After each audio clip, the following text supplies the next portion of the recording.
हमारा भारत पुरुषार्थ और परमार्थ का पूर्वज है। संपूर्ण सृष्टि के चिंतन और अभिनंदन का उद्घोष करता है। भगवान श्री कृष्ण का यदा यदा हि धर्मस्य ग्लानिर्भवति भारत, उस महामानव का उद्घोष है। भारत कण कण में, क्षण क्षण में, संपूर्ण सृष्टि में एक देवता की भांति देखा जाता है। ऐसा मेरा भारत है जहां पर देवत्व का उद्घोष क्षण क्षण होता रहता है। आज उसी भारत में मानवीय सत्ताओं ने जो मानवता है उसको नेपथ्य में डाल दिया है। हमारी दूरगामी सोच और दूरगामी परिणाम आज प्रश्न और चिन्ह के बीच खड़े हुए हैं।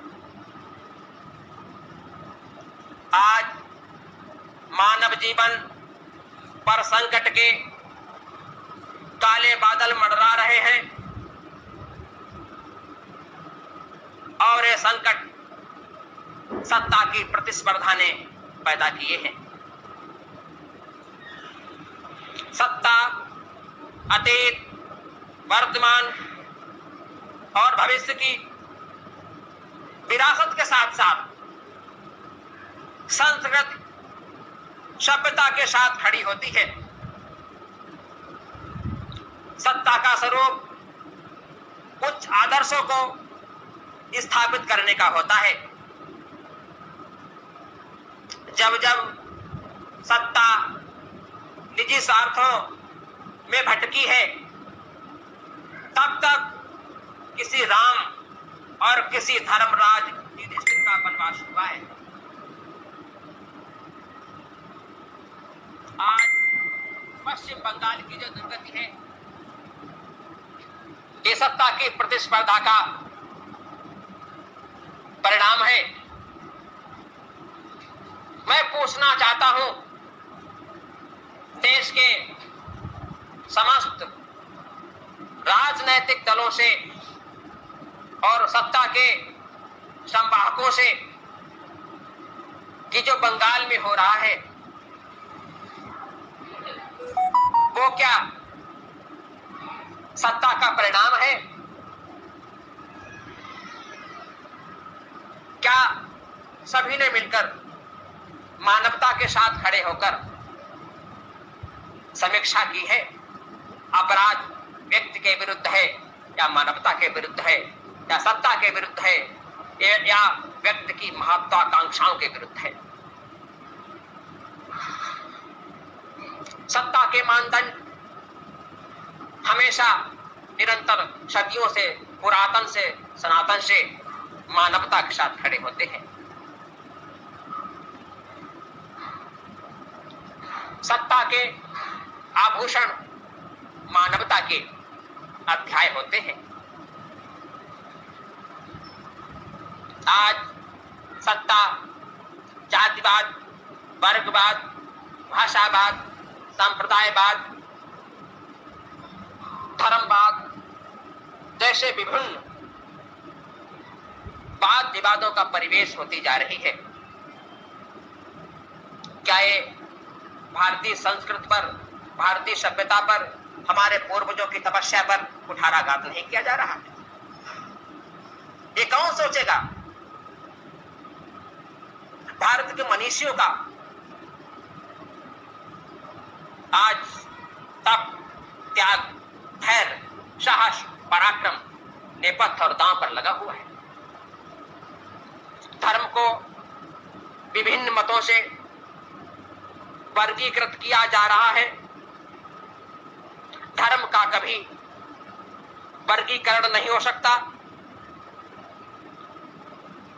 धर्म मत मतभेदों में हो सकते हैं, सत्ता कभी धर्म को साध नहीं सकती, जबकि धर्म सत्ता का प्रहरी होता है। भारत के समस्त राजनैतिक दलों ने संवेदना विहीन, स्वार्थपरतायुक्त दलीय पद्धति लेकर आए हैं। मानवता के मूल्य क्षरित हो रहे हैं। मैं बताना चाहूंगा, हमारी कृत्य दृष्टि के दल, जिसमें अटल बिहारी वाजपेयी जी के विचारों का संपोषण किया गया, सत्ता संप्रभुता का भूषण, धर्म प्रबंधन राष्ट्र स्वरूप, समता ममता का दर्पण है, सत्ता धर्म विधान अनूप, सत्ता धर्म विधान अनूप। आज राजकीय कार्यशैली दूरगामी प्रबंधन नहीं रही, वो आपदा का अवसर बनकर रह गई। क्या यह प्रश्न नहीं है? क्या सरकारों से प्रश्न करना भी अपराध है? क्या सरकार से प्रश्न करना और आलोचना करना भारत के नागरिकों का नैतिक धर्म नहीं है या नैतिक कर्तव्य नहीं है? क्या सरकार अपनी आलोचनाओं के साथ अपने को तिरस्कृत महसूस करती है? तो भारत के लोकतंत्र का सबसे बड़ा दुर्भाग्य है। जो सत्ता आलोचनाओं से डरी रहती है, वो कभी भी श्रेष्ठ कार्य नहीं कर सकती है, क्योंकि आलोचना व्यक्ति का, व्यक्तित्व का, सत्ता के प्रभुत्व का, संप्रभुत्व का, सत्ता की संवेदनाओं का, सत्ता का पुरुषार्थ और परमार्थ का जो इतिहास होता है, वह समाप्त हो जाता है।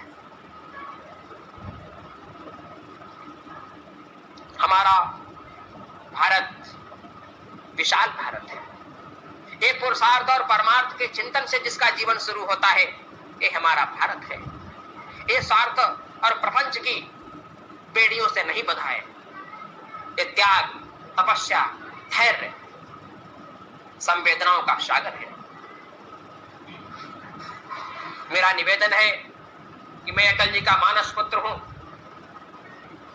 उस अटल जी की विचारधारा को लेके आया हूं जिसने विपक्ष में राष्ट्र का भविष्य देखा है, सत्ता नहीं देखी है। आज दलों की कार्यशैली पर प्रश्न खड़ा हो रहा है।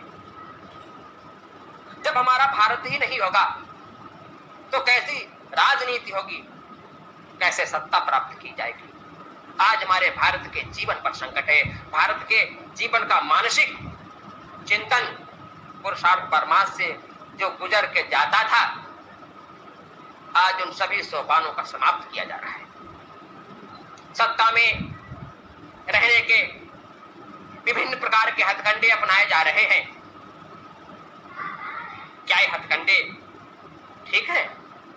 मैं मानता हूं कि सत्ता के संपोषण के लिए कभी कभी धर्मराज युधिष्ठिर बनकर नरकुंजर का भी उद्घोष किया जाता है, लेकिन इसका परिणाम ये नहीं कि हमने सत्ता के लिए किया है, हमने तो धर्म की रक्षा के लिए किया है। इसका यह भी एक उद्घोष है। हमने गुरुजनों को आने वाली पीढ़ी के लिए कैसे संस्कार स्थापित किए हैं। सत्ता का अलंकरण तब होता है जब वो अतीत का हाथ पकड़ करके वर्तमान में खड़े होकर के और भविष्य का हाथ पकड़ करके चलती है। वो सत्ता सफल और सार्थक होती है। मेरे देश के लोगों, मेरा सिर्फ इतना निवेदन है, उन देश के करोड़ों युवाओं से निवेदन है, अपील है कि इस भारत का भविष्य आपके हाथों में है। आओ अपना भारत देखें, गांव गली गलियारों में भूखे पेट रो रहे बच्चे, भारत माँ के नारों में भूखे पेट रो रहे बच्चे, भारत माँ के नारों में। हमने आज वर्तमान में उपनिवेशवाद सत्ता प्राप्ति के लिए किया है। इस भविष्य के लिए उपनिवेशवाद लाया होता, धर्म की परिभाषा को सत्ता में समेकित किया जा रहा है। ये अनुचित है। धर्म का अर्थ होता है संतुलन प्रदान करना। जब राजा बलि धर्म के माध्यम से सत्ता का विस्तारवाद कर रहा था छल के प्रपंच से, तो भगवान विष्णु ने वामन का रूप धारण करके उसको छला है, क्योंकि वो धर्म के माध्यम से, धर्म के प्रपंच से सत्ता का विस्तारवाद कर रहा था। तब भगवान वामन ने कहा कि सत्ता विस्तारवाद का केंद्र नहीं है, सत्ता पुरुषार्थ और परमार्थ का केंद्र है। जय हिंद, जय भारत। मैं संजीव द्विवेदी, मानस पुत्र अटल बिहारी वाजपेयी, पूर्व प्रधानमंत्री भारत, संस्थापक अटल विश्व बंधुत्व मंदिर निर्माण समिति एवं दृष्ट अटल लेखक। जय हिंद, जय भारत।